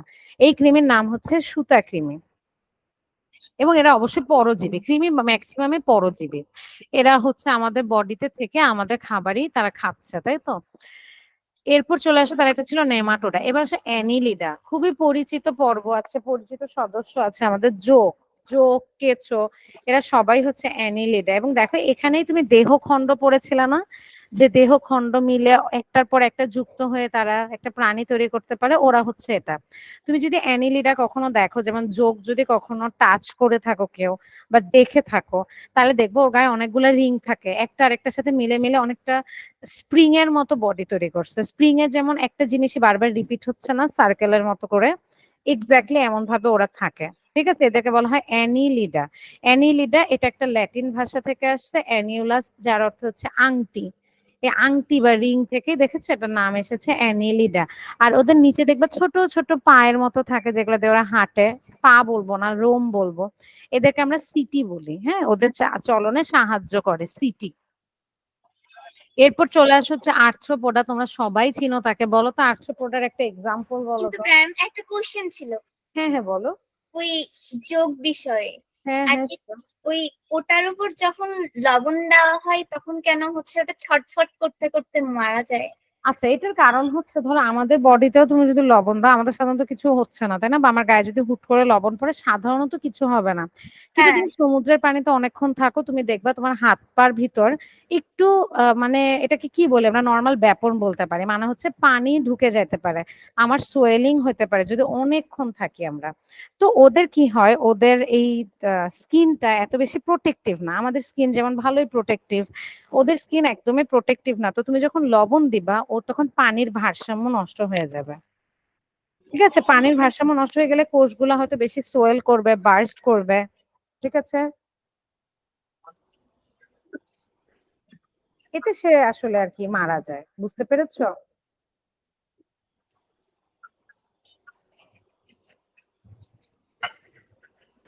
জি ম্যাম। সাধারণত কি করে, ধরো তুমি যদি কোথাও সল্ট দাও, যেমন আমরা কি জানি স্যালাইন অনেক বেশি খাওয়া যাবে না। যেমন তোমার কিছুই হয় না, তোমার মন চাইলো যে তুমি একটা স্যালাইন খেয়ে আসলে, এটা কি করা যাবে? না, এটা কিন্তু ভয়ঙ্কর জিনিস, এটা করা যাবে না। বা হচ্ছে স্যালাইন আমাকে বলে 500 ml এর মধ্যে মিক্স করতে, তুমি বললে যে ধুর আমি তাচ্ছে 100 ml মিক্স করব। এগুলোও করা যাবে না। এরকম লবণ নিয়ে উল্টাপাল্টা কাজ করা যাবে না। কেন? কারণ হচ্ছে যেখানে লবণ থাকে সেখানে একটা অসমোসিসের কাজ হয়। অসমোসিস বা অভিস্রবণ বা ব্যাপনও অনেক সময় হতে পারে, ডিফিউশনও হতে পারে। যেমন দেখো আমরা কখন স্যালাইন খাইতে বলি বলো তো, যখন আমাদের ডিহাইড্রেশন হয়, তাই না? যেমন ডায়রিয়া হয়েছে বা অনেক ঘাম হয়েছে, বা তোমার বডি থেকে অনেক লস হয়েছে কোনো একটা কারণে, ফ্লুইড লস হয়েছে, তখন আমরা তোমাকে স্যালাইন খেতে বলবো, তাই তো? তো কেন স্যালাইন খেতে বলবো? আমি তো পানি খেতে বললেই হতো। স্যালাইন খালি খালি কেন খাইতে বলবো? যার মনে করো ডায়রিয়া হয়েছে, তার কি হবে, এক তো হচ্ছে সে ইউরিনের মাধ্যমে পানি বডি থেকে বের করছে প্রতিনিয়ত, তাহলে তুমি ওকে যতই পানি দিচ্ছ ইউরিনের মাধ্যমে সেটা বের হয়ে যাচ্ছে, তো খুব একটা লাভ হচ্ছে না। তারপর তার যেহেতু ডায়রিয়া, সো ফিসিসের মাধ্যমে মানে মলের মাধ্যমেও তার পানি বের হয়ে যাচ্ছে, কারণ তার ফিসিসটা তো শক্ত না, একদমই লিকুইড, তাই না? তাহলে দেখো যত ভাবেই হোক ওর বডি থেকে পানি বের হয়ে যাচ্ছে, কোনোটাই রিটেইন করতেছে না। এর জন্য আমরা তখন ওকে কি বলি, তুমি স্যালাইন খাবা, প্রতিবার ওয়াশরুমের পর একবার স্যালাইন খাবা, বমি হলেও কিন্তু স্যালাইন খেতে বলে। এটার কারণ কি, তুমি যদি এখন স্যালাইন খাও, যেখানে স্যালাইনের ঘনত্ব বেশি থাকে, কনসেন্ট্রেশন বেশি থাকে, তার কাজ কি জানো, তোমার বডির কাজ, ও এটা পছন্দ করে না। ও চায় পানি দিয়ে সেটাকে আবার ঠিক করে ফেলা। আমাদের সবার বডিতে কিন্তু ইলেকট্রোলাইটস আছে, তাই না? সোডিয়াম আছে, পটাশিয়াম আছে, ক্লোরিন আছে, তাই তো, ক্লোরাইড আছে, এগুলো আছে। তাহলে এটার একটা নির্দিষ্ট রেঞ্জ আছে। তো তুমি যখন অনেকগুলো স্যালাইন খাবা, তখন তোমার বডি ভাববে যে ধুর, আমার তো এতগুলো লবণ এখানে থাকার কথা না। তাহলে ওর কনসেন্ট্রেশন আমরা কিভাবে ড্রপ করতে পারি বলো তো? তুমি ধরো এক হাফ গ্লাস পানিতে 1 চা চামচ লবণ দিছো, এটা অনেক সল্টি লাগবে তোমার খাইতে। তো আমি যদি তোমাকে বলি সল্টিনেসটা তুমি কিভাবে কমাতে পারো, তুমি কি করবা বলো তো? হাফ গ্লাস পানিটাকে 1 গ্লাস পানি যদি করে দাও, তাহলে একটু সল্টিনেসটা কমে যাবে না? তোমার ইয়েস বডিও ম্যাম। ঠিক এই কাজটাই করে, তোমার বডিও ঠিক সেম কাজটাই করে। তুমি যখন অনেকগুলো স্যালাইন খাও, তোমার বডি তখন কি করে, আশেপাশ থেকে যেই কোষগুলা এতক্ষণ কি করতেছিল, ইউরিনেশনে পানি বের করে দিতেছিল, মানে ইউরিনের মাধ্যমে, মূত্রের মাধ্যমে, মলের মাধ্যমে পানি বের করতেছিল, তারা এখন খুব ঝামেলায় পড়ে। তারা বলে যে তোমার বডি তখন তাদেরকে নির্দেশ দেয় যে আই তুমি পানি বের করবা না, অলরেডি আমাদের অনেক সল্ট ভিতরে আছে, এদেরকে ডিফিউজ করতে, এদেরকে অসমোসিস করতে বা কনসেন্ট্রেশন কমায় নিতে আমার পানি লাগবে। তো তখন তোমার বডি কি করে, পানি বের করা কমায় দেয়। এর জন্য আমরা কিন্তু স্যালাইন খাই বা লবণ পানি খাই, ঠিক আছে?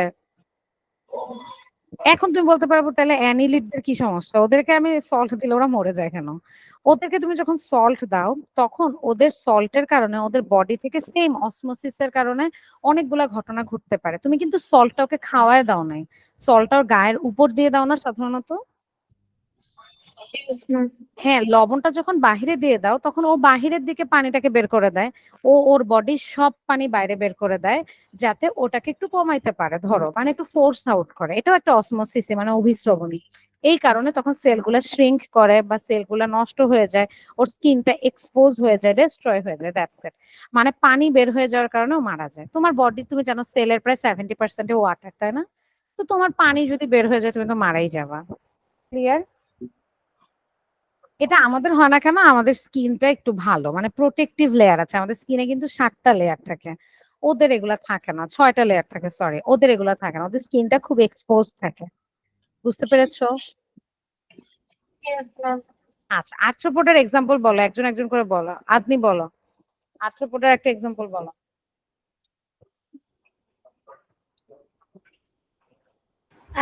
আর্থবোর্ডের মধ্যে আছে প্রজাপতি, তারপরে মশা, মাছি, গুড, মানে তারপরে ইনসেক্ট, তাই না? মানে যাদের পুঞ্জাক্ষী আছে।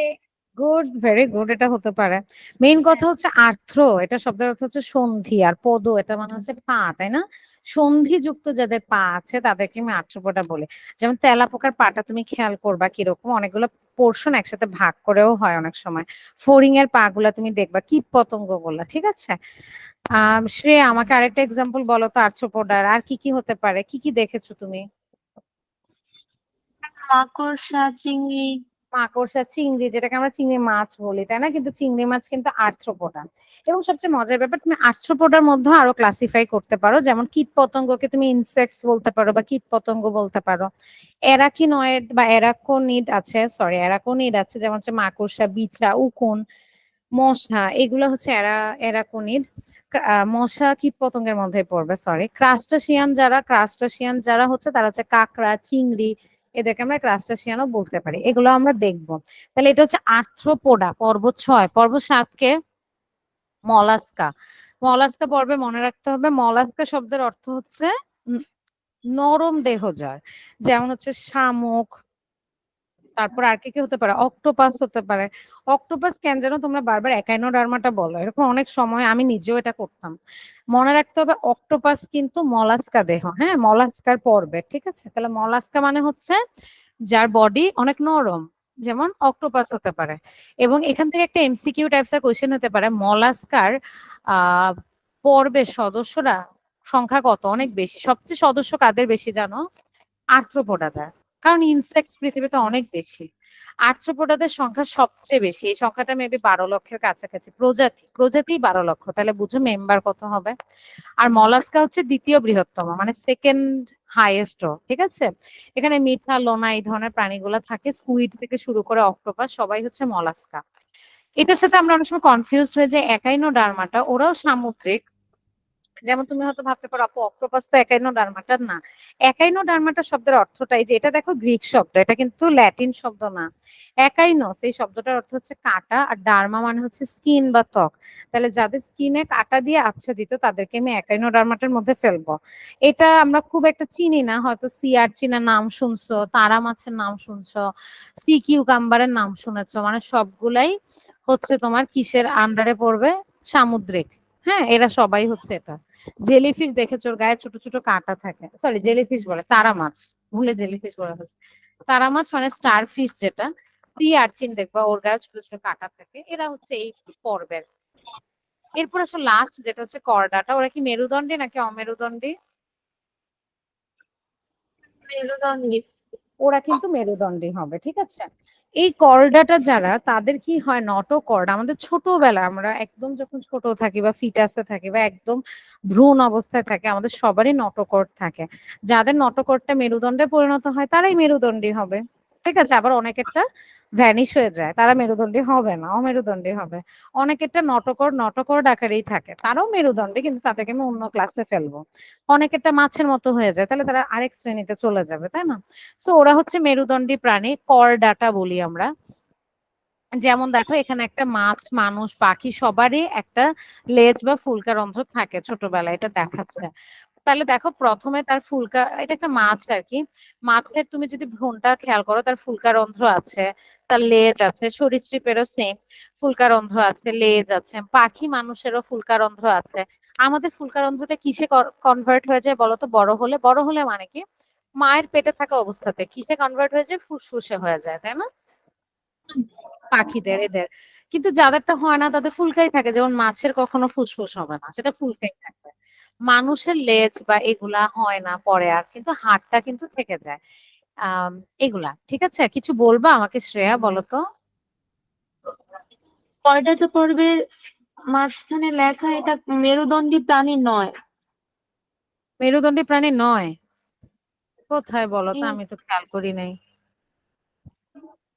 আচ্ছা, বিষয় মনে রাখা করডাটা, জরুরি। হ্যাঁ, এই যে দেখেছি। আচ্ছা, মেরুদণ্ডী প্রাণী নয় বলতে কি, করডাটা মানে তাদের নটোকর্ড থাকবে। আচ্ছা, ভেরি গুড। এটা কর্ডাটা মিন্স হচ্ছে তাদের নটোকর্ড থাকবে। নটোকর্ড মানে কি, এই যে দেখো একটা ছোট অবস্থায়, মানে নার্ভ কর্ড বা নটোকর্ড একদম তোমার মাথার অংশ থেকে লেজ পর্যন্ত বিন্যস্ত, খেয়াল করেছো?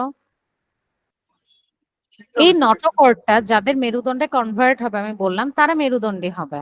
আবার অনেকের আছে নটোকর্ডটা কনভার্টই হবে না, যেমন অমনি থেকে যাবে। আবার অনেকের আছে এটা কিছুই হবে না, ঠিক আছে।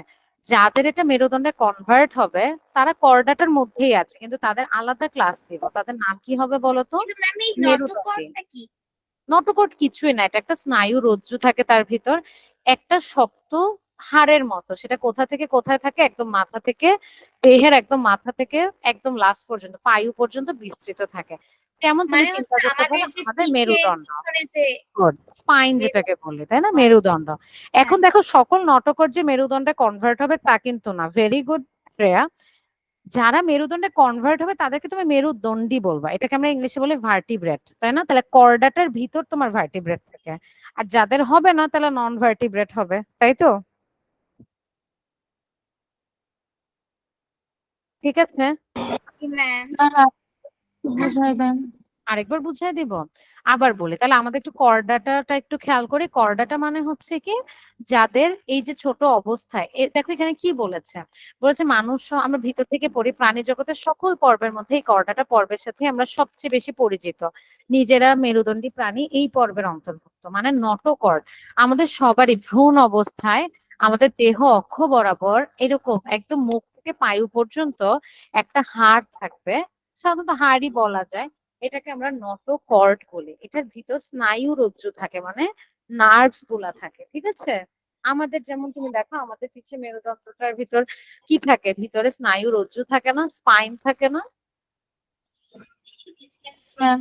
হ্যাঁ, আমাদেরটাকে কিন্তু আমি নটোকর্ড বলছি, আমাদেরটাকে আমি কি বলছি, মেরুদণ্ড বলছি। তাহলে ভ্রূণ অবস্থায় সেটা হয়তো নটোকর্ড ছিল, বাট কিন্তু আমি যতই বড় হইতে আমার এটা কিসে কনভার্ট হয়ে গেছে, মেরুদণ্ডে। যেমন দেখো মাছের বেলায় যে এটা ছিল তার নটোকর্ড, সরীসৃপের বেলায় এটা ছিল তার নটোকর্ড, এখন আস্তে আস্তে মেরুদণ্ড হয়ে যাবে। বুঝতে পারছো? আবার অনেকাই আছে যাদের এটা হয়তো কনভার্ট হতে পারে না, তাদেরকে আমি ইউরোকর্ডাটা, এই যে বিভিন্ন নামে ডাকছি, দেখো কোন শক্ত বস্তুর সাথে এটা স্নায়ুরজ্জু পরিণত বয়সে দুইটাই বিলুপ্ত হয়ে যায়, নটোকর্ড চলেই যায়, নাই হয়ে যায়, তুমি আর ওর বডিতে কখনো দেখতেই পাবা না। তাহলে ভার্টিব্রাটা কাদের বলবা, যাদের মেরুদণ্ডে কনভার্ট হয়। ক্লিয়ার? Yes ma'am. হ্যাঁ, আর নন ভার্টিব্রেট ছিল ওই যে পর্ব 8টার মধ্যে যারা, যাদের নটোকর্ড নিয়ে কোনো প্যারাই ছিল না। তাহলে তোমাদের কাজ হচ্ছে 9টা পর্ব আগে একবার মুখস্থ করা নামটা, তারপর প্রত্যেকের কিছু ইন্টারেস্টিং বৈশিষ্ট্য মনে রাখা, যেমন কার মধ্যে কোন সদস্য আছে অন্তত একটা দুইটা করে মনে রাখা, তার নামের মিনিংটা দিয়ে দু একটা বৈশিষ্ট্য মনে রাখা, এবং তার কোষীয় বিন্যাসগুলা কেমন হবে এগুলো মনে রাখা। পারবা না তোমরা? এবং ইয়েস যেহেতু ম্যাম। তোমাদের ঈদের আগে ভালোই বন্ধ আছে, তাহলে একটু চেষ্টা করবে ভিতরেও একটু রিডিং পড়ে রাখতে। কোনো সমস্যা হলে আমাকে জিজ্ঞেস করতে, আমি তোমাদেরকে আবার হেল্প করবো। হ্যাঁ বলো আপনি। হচ্ছে যতটুকু পড়লাম ততটুকু হচ্ছে যে আগামী দিনে পরীক্ষা নিলে ভালো হইতো না, মানে আগামী দিন বলতে ঈদের পর নাকি? আগামী দিন আমাদের কি ঈদের বন্ধ দিয়ে দিবে এর মধ্যে? হ্যাঁ, তোমাদের মেবি ঈদের বন্ধ দিয়ে দেবে, যদি ক্লাস থাকে তাহলে তো ভালো, তাহলে আমি আরেকটু পড়ায় পরীক্ষা নিলে আমার জন্য ভালো হতো। কিন্তু তোমাদের তো মেবি ঈদের বন্ধ দিয়ে দেবে। কবে? আহ আজকে কয় তারিখ, 12 তারিখ না? আজকেই মনে হয় তোমাদের লাস্ট ক্লাস, আমি ঠিক জানি না। আমি তাও দাঁড়াও একটু দেখে না, আমাকে বলেছিল। আচ্ছা, 12 থেকে 24, ঠিক আছে, আজকে হয়তো তোমাদের লাস্ট ক্লাস। আজকে তো আমি অন্য একটা মেকআপ ক্লাস নিচ্ছি তোমাদের, নর্মালি আজকে তোমাদের মনে হয় শেষ ক্লাস, আর হয়তো 24 তারিখে আবার শুরু হবে। তুমি তাও একটু, তোমরা একটু কন্ট্যাক্ট করো বা এদের থেকে তোমাদের গ্রুপে যে আছে তাদের সাথে একটু কথা বলো, তারা তোমাকে আরো হেল্প করতে পারবে, ঠিক আছে? আচ্ছা, তাহলে আমরা আবার একটু পড়াশোনায় ফিরে যাই, আমি খেয়াল করি নাই। আমাদের হচ্ছে 9টা পর্ব ছিল, আমাকে আবার 9টা পর্বের নাম বলতে হবে। এটা তো তোমাদের কাজ ছিল, বলো, আমি বলেছি আমি তোমাদেরকে ধরবো। আপনি বলো আগে, তারপর শ্রেয়া। শ্রেয়া তুমি একবার পড়ো, আপনি বলো তো নামগুলা। মানে হচ্ছে প্রাণীর 9টা যে পর্ব ওটা আছে, হ্যাঁ, 9টা পর্ব কি কি? আহ উলট পালট করে বললে কি সমস্যা হবে? এটা কিন্তু ওলট পালট করে বললে সমস্যা হবে, ও আচ্ছা, একদম ক্লিয়ারলি বলতে হবে। তাহলে একটু সময় লাগতো যে।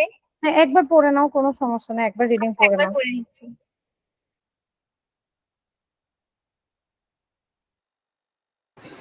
ম্যাম বলবো? হ্যাঁ, আপনি বলো তো।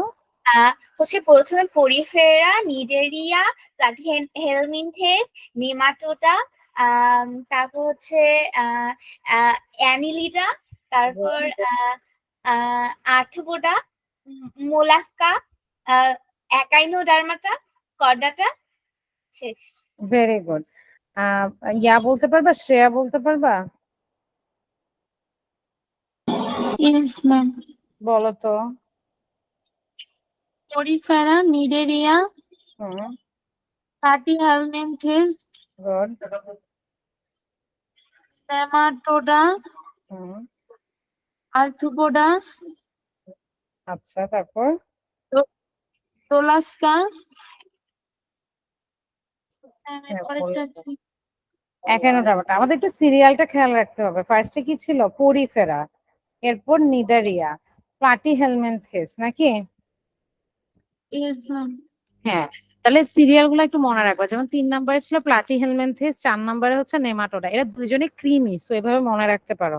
এরপর ক্রিমি থেকে একটু উন্নত হয়েছে যেমন কেঁচো, তাহলে মনে রাখবে অ্যানিলিডা, ঠিক আছে? এর পরের গুলো তোমরা জানো, আর্থ্রোপোডা, মলাস্কা, লাস্ট ওয়ান হচ্ছে একাইনোডার্মাটা। আর এটা হচ্ছে 8 নম্বর, আর 9 নম্বর লাস্ট ওয়ান যেটা, সেটা হচ্ছে করডাটা। এবার বলো তো এখানে অমেরুদণ্ডী কোন পর্বগুলা? অমেরুদণ্ডী হচ্ছে আম, কত আহ, থেকে কত পর্ব? প্রথমে হচ্ছে যে পরিফেরা, হ্যাঁ, নাম্বার অনুযায়ী বলো, 1 থেকে কত পর্যন্ত? মানে 1 থেকে 8 পর্যন্ত হচ্ছে এরা হচ্ছে অমেরুদণ্ডী, এবং নবমতম যে পর্বটা আছে ওটা হচ্ছে মেরুদণ্ডী প্রাণী। আচ্ছা, অর্থাৎ এই যে কর্ডাটা। এখানে আমাদের একটু কনফিউশন হয়েছিল, তাই না? এটা আমি একটু বলে দেই। Very good আদনি। 1 থেকে 8 কোনো সন্দেহ নাই তারা অমেরুদণ্ডী প্রাণী। শ্রেয়া, এটা ক্লিয়ার? 1 থেকে 8 সবাই অমেরুদণ্ডী, ইনভার্টিব্রেট বলি আমরা। ঠিক Yes, আছে ma'am. তো? এবার আসো 9 নাম্বার যে কর্ডাটা, তার মধ্যে নটোকর্ড থাকে। নটোকর্ড যদি মেরুদণ্ডে পরিণত হয় তাহলে মেরুদণ্ডী বলবো। তাহলে আমি কি বলতে পারি মেরুদণ্ডী কর্ডাটার একটা অংশ, রাইট? তাহলে এটা অন্তত Yes, ma'am. শিওর যে মেরুদণ্ডীরা কর্ডাটা হবে, কিন্তু সকল কর্ডাটা কি মেরুদণ্ডী হবে? No, ma'am. নো, এটা দিয়ে অনেক সময় একটা প্রশ্ন আসে যে সকল মেরুদণ্ডী কর্ডাটা পর্বা বা সকল মেরুদণ্ডী কর্ডেট, কিন্তু সকল কর্ডেট মেরুদণ্ডী না। ঠিক আছে কথাটা? ভার্টিব্রাটা হচ্ছে হ্যাঁ, শুধু ভার্টিব্রাটা যারা, মানে যাদের নটোকর্ডটা মেরুদণ্ডে হ্যাঁ, পরিণত হয়। কিন্তু এর মানে এই না যে তারা অমেরুদণ্ডী। তাহলে কি তুমি বাকিদেরকে অমেরুদণ্ডী বলবা? না, কারণ তাদের অমেরুদণ্ডী হচ্ছে কিন্তু যখন তারা হ্যাঁ ভ্রূণ নটোকর্ড অবস্থায় থাকে থাকবে। তখন নটোকট থাকে। Very good. তাহলে কর্ডাটা চিনবা কিভাবে? তাদের জীবন দশায় কোনো না কোনো সময় হয় ভ্রূণ অবস্থায়, নাইলে হয়তো যখন ম্যাচিউর হবে সেই অবস্থায় কোনো না কোনো সময় নটোকর্ড থাকবে, তাইলেই তারা কর্ডাটা। সেই কর্ডাটার সদস্যদের যাদের নটোকর্ডটা মেরুদণ্ডে পরিণত হবে তারাই মেরুদণ্ডী। আর যাদের এগুলা কিচ্ছুই থাকবে না তারা অমেরুদণ্ডী, ইনভার্টিব্রেট। ক্লিয়ার? যারা পর্ব 1 থেকে 7 না কত 8 এর মধ্যে পড়ে, 1 থেকে 8 মানে হচ্ছে একাইনোডার্মাটা পর্যন্ত পড়ে। ক্লিয়ার? Yes, ma'am. বুঝেছো? শ্রেয়া, তুমি বুঝেছো? কনফিউশনটা ঠিক আছে তো এবার? Yes, ma'am. আচ্ছা, তাহলে আসো আমরা আরেকটু পড়ি। যেমন আমরা এখন পড়ি হচ্ছে পরিফেরা। একজন একটু রিডিং পড়ো এখান থেকে, আপনি পড়ো এটা কি বলেছে। পরিফেরা পর্বের প্রাণীদের প্রাণীজগতের সবচেয়ে সরল ও আদিম সদস্য বলা হয়। এদের মধ্যে সবচেয়ে পরিচিত সদস্য হচ্ছে স্পঞ্জ। এই প্রাণীদের উদ্ভব সামুদ্রিক পরিবেশে, পৃথিবীর সকল সমুদ্রে এবং কিছু মিঠা পানির জলাশয়েও এদের দেখা যায়। বহুকোষী হলেও এদের গঠন অতি সরল। এদের দেহের কোষগুলো বিচ্ছিন্নভাবে থাকে, সুবিন্যস্ত হয়ে নির্দিষ্ট টিস্যু গঠন করতে বা অঙ্গ হিসেবে কাজ করতে পারে না। পরাস শব্দের অর্থ ছিদ্র এবং ফেরা, এটা কি ফেরা? এটা হচ্ছে ফেরে বলতে পারো। হ্যাঁ, ফেরে ফেরে। হ্যাঁ, ফেরে শব্দের অর্থ হচ্ছে ফেরে বহন। শব্দের অর্থ বহন করা। এই দুই মিলে পরিফেরা। এই পর্বের প্রাণীদের দেহে অসংখ্য ছিদ্র এবং নালিকা আছে, যেগুলোর মাধ্যমে ক্রমাগত এদের দেহের ভিতরে পানি প্রবাহিত হয়। আর এই প্রবাহের মাধ্যমেই তারা পানি থেকে খাদ্যকণা ও অক্সিজেন গ্রহণ করে এবং দেহের বর্জ্য বাইরে বের করে দেয়। পানি প্রবেশ করার জন্য এদের দেহ প্রাচীরে যে অসংখ্য ক্ষুদ্র ছিদ্র রয়েছে, যেগুলোকে অস্টিয়া বলে। ভেতরের প্রকোষ্ঠটি কোয়ানোসাইট নামে শুকনো চুলের মতো ফ্লাজেলা যুক্ত বিশেষ কোষ দিয়ে পরিবেষ্টিত থাকে। কয়ানোসাইটগুলো তাদের ফ্লাজেলা ক্রমাগত নাড়িয়ে ভিতরে এক ধরনের পানির প্রবাহ তৈরি করে এবং পানি উপরের গর্ত দিয়ে বের হয়ে যায়। এই প্রক্রিয়া চলাকালীন সময়েই কোয়ানোসাইট পানি থেকে খাদ্য গ্রহণ করে। আচ্ছা, তাহলে আমরা স্পেশাল কিছু বৈশিষ্ট্য অবশ্যই মনে রাখবো, যেমন হচ্ছে ওস্টিয়ার কথা বলা হয়েছে। হ্যাঁ, ওস্টিয়াতে কি বলা হয়েছে? যে অসংখ্য যে ছিদ্রগুলা রয়েছে সেগুলোকে আমরা কি বলি? ওস্টিয়া বলি, তাই না? এবং ভেতরে যে প্রকোষ্ঠটা আছে সেখানে সূক্ষ্ম চুলের মতো ফ্লাজেলা দিয়ে, ফ্লাজেলা মানে হচ্ছে চুলের মতো একটা রোমের মতো থাকে যেটা নড়াচড়া করতে পারে। এটা দিয়ে পরিবেষ্টিত এই ধরনের সেলগুলা বা কোষগুলাকে আমরা বলি কোয়ানোসাইট। কোয়ানোসাইটের কাজ হচ্ছে কি পানির মধ্যে একটা উত্তোলন তৈরি করা, পানির প্রবাহ সবসময় বজায় রাখা, এবং পানি থেকেই তারা সবসময় কি করে খাদ্য, নিউট্রিশন এগুলা গ্রহণ করে। তোমাদের এখানে একটা কাজ হবে, সেটা হচ্ছে তোমরা যখন এই বৈশিষ্ট্যগুলো পড়বা একটু পয়েন্টস আকারে পড়বা, নাহলে এগুলো ভুলে যাওয়া। এখন একটা দেখে মনে হচ্ছে পারতেছো, কিন্তু যখন 9টা বা আরো আরো ভিতরে তো আরো থাকে ওগুলা পড়বা তখন তোমাদের একটু অসুবিধা হতে পারে। পরিফেরারা সবসময় সাধারণত একটু সমুদ্রেই তুমি দেখবা, সামুদ্রিক পরিবেশেই দেখবা, মিঠাতেও মাঝে মাঝে থাকতে পারে, কিছু মিঠা জলাশয় দেখা যায়, এবং এরা হচ্ছে সরল, মনে রাখবা কোষীয় বিন্যাস তাদের। তাহলে এটাই দেখো তোমাদের আবার একটু শর্ট করে তারাই পয়েন্ট করে দিচ্ছে, যেমন হচ্ছে বহুকোষী হলেও কোষগুলো সুবিন্যস্ত না, মানে হচ্ছে টিস্যু নাই, অঙ্গ নাই। এই পর্বের প্রাণীদের বিপাকীয় কাজ সম্পন্ন হয় কোষীয় পর্যায়ে, মানে কোষ দিয়ে সে কাজ করে। দেহের প্রতিসাম্য কেমন হবে? অপ্রতিসম। তুমি দেখো ডান পাশের চিত্রটা, এটাকে তুমি কোনো সমান অংশে ভাগ করতে পারবে না, তাই না? তো এটা হচ্ছে একটা অপ্রতিসমের এক্সাম্পল। দেহ গহ্বর থাকবে না, মানে সিলম যেটাকে বলা হয়েছিল, দেহখণ্ড থাকবে না। কঙ্কালতন্ত্র কেমন? শুধু অন্তকঙ্কাল আছে। আরো কিছু বৈশিষ্ট্য থাকে যেটাকে কি লিখেছে? অন্যান্য বৈশিষ্ট্য। সাধারণত প্রাণী মাত্রই আমরা চলাচলে সক্ষম ধরে নেই, কিন্তু পরিফেরারা চলাচল করতে পারে না। হ্যাঁ, এটা দেখবা। এই পর্বের প্রাণীরা প্রায় সবাই পূর্ণ বয়সে পৌঁছানোর আগে চলাফেরার ক্ষমতা হারিয়ে ফেলে।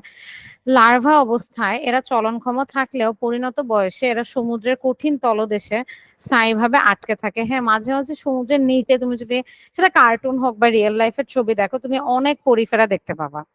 এরা সমুদ্রের নিচেই যে স্থায়ীভাবে থাকে। এদেরকে আমরা হয়তো উদ্ভিদ ভাবি, এরা কিন্তু উদ্ভিদ না, এরা প্রাণী। এরা কোন প্রাণী? পর্ব কোনটা? পরিফেরা। ক্লিয়ার? Yes, ma'am.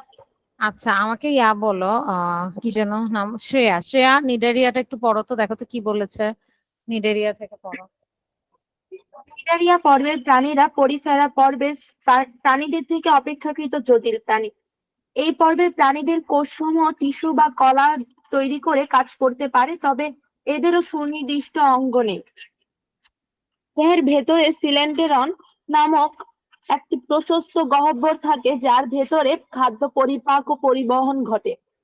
তবে এই গহ্বর সিলম বলতে তোমরা যে গহ্বরের কথা জেনেছো সেটি নয়।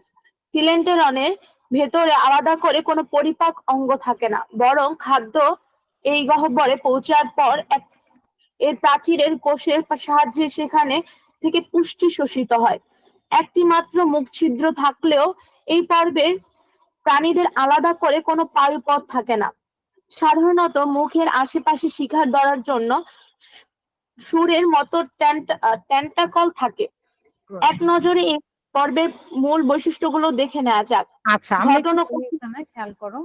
নিডারিয়া মানে হচ্ছে কি, এরা ওর থেকে একটু ডেভেলপড হবে, একটু জটিল হবে। ওরা যেমন পরিফেরারা কোষীয় ছিল, ও কিন্তু কোষ টিস্যু হবে। কিন্তু ওদেরকে অঙ্গ থাকবে? অঙ্গ কিন্তু থাকবে না, ঠিক আছে? তাহলে জি কোষ ম্যাম। মিলে টিস্যু হবে, কিন্তু অঙ্গ থাকবে না। সিলেন্টেরন থাকবে, এটা খুবই ইম্পর্টেন্ট একটা বৈশিষ্ট্য ওদের। এটাকে সিলম ভাবতে পারো। ওরকম কিছু না, এটা ক্যানাল সিস্টেমের মতো, ভিতরে জাস্ট পরিপাক পরিবহন এগুলোর জন্য একটু মডিফাইড, এবং কিন্তু দেখা যায় পরিপাকের জন্য খুব একটা ভালো না। প্রাচীরের থেকেই তোমরা হয়তো পুষ্টি শোষিত করে তারা। এবং এদের একটাই মুখচ্ছিদ্র থাকে, সেটা দিয়ে সবকিছু হবে, পায়ুপথ থাকে না কোনো। টেন্টাকল মানে হচ্ছে আমরা যেমন হাতির সুর দেখতে পাই, ওরকম ওরও অনেক কিছু থাকে। যেমন হাইড্রাতে তুমি দেখবা বা জেলিফিশ গুলাতে দেখবা। এটাকে আমি টেন্টাকল বলবো। মূল বৈশিষ্ট্যগুলো একবার একটু খেয়াল করো। গঠন আর কোষের বিন্যাস। একাধিক কোষের সমন্বয়ে টিস্যু হবে, কিন্তু সেটা কাজ সম্পাদনের জন্য সুনির্দিষ্ট অঙ্গ হবে না। দেহের প্রতিসাম্য অরীয়, আমরা এটা পড়েছি। দেহ গহ্বর থাকবে না, কেন? এটা সিলেন্টেরন, এটা নট লাইক ওই রকম সিলম। এটা একটু আলাদা। হ্যাঁ, এটা একটু ক্যানাল সিস্টেমের মতো, মনে করো লম্বা জাস্ট একটা পাইপের মতো। এটা কোনো দেহ গহ্বর না। দেহখণ্ডের উপস্থিতি থাকবে না, ঠিক আছে? এখানে কোনো দেহখণ্ড থাকবে না। কঙ্কালতন্ত্রের গঠনটা কেমন হবে? হাড়ের তৈরি, দৃঢ় কঙ্কালতন্ত্র নাই। তবে সিলেন্টেরন যেহেতু গহ্বর পানি দ্বারা পূর্ণ থাকে, এটা দেহকে দৃঢ়তা প্রদান করবে, মানে এত নরম হবে না, ঠিক আছে? অন্যান্য বৈশিষ্ট্য কি হতে পারে? নিডারিয়া পর্বের প্রাণীদের মূল বৈশিষ্ট্য হলো দেহ থেকে নিডোব্লাস্ট থাকবে, আমরা পড়েছি, যেটা বিষাক্ত হুল বা কাটা ছুঁড়ে শিকার করতে পারে, আত্মরক্ষা করতে পারে। এই পর্বের নামটাও এসেছে নাইট মানে রোম কাটা, এরিয়া মানে সংযুক্ত থাকা। অন্যতম উদাহরণ হচ্ছে জেলিফিশ, প্রবাল, হাইড্রা। এরাও সামুদ্রিক, ম্যাক্সিমাম কি সবাই ম্যাক্সিমামই সামুদ্রিক। এরা সমুদ্রের অনেক অংশ জুড়ে থাকে, ঠিক আছে? এভাবে তোমরা প্রতিটা পর্ব পড়বা, এবং এই বৈশিষ্ট্যগুলো একটু যেমন ওরা লাস্টে দেখো কিছু বৈশিষ্ট্যগুলো পয়েন্ট আউট করেছে না, তোমরা অবশ্যই পয়েন্ট আউট করে পড়বে। ওকে, আমি নেক্সট ক্লাসে তাহলে তোমাদের এক্সারসাইজ বুক থেকে এই চ্যাপ্টারে কিছু কোশ্চেন করতে দেবো, বা আমি হয়তো কিছু বানায় তোমাদেরকে এক্সামের মতো বা ক্লাস টেস্টের মতো নেব। এটা ভালো বলেছো, তোমরা একটু পড়ে আসবে। আদনি, তারপর হচ্ছে শ্রেয়া বা বাকিরা যারা থাকবে, আমরা সেদিন এটা থেকে একটু প্র্যাকটিস করবো। তাই তোমাদের যেহেতু বন্ধ পড়ে যাবে, তোমরা অনেক সময় পাবে, এটা একটু পড়ে রাখবা পর্বগুলা, পারবে না? জি ম্যাম। আচ্ছা, ঠিক আছে। শ্রেয়া, পারবা তো? শ্রেয়া, শুনতে পাচ্ছ? Yes, ma'am. আচ্ছা, ঠিক আছে। তাহলে আজকে এই পর্যন্তই পড়ো, ইনশাল্লাহ ঈদের পর দেখা হবে।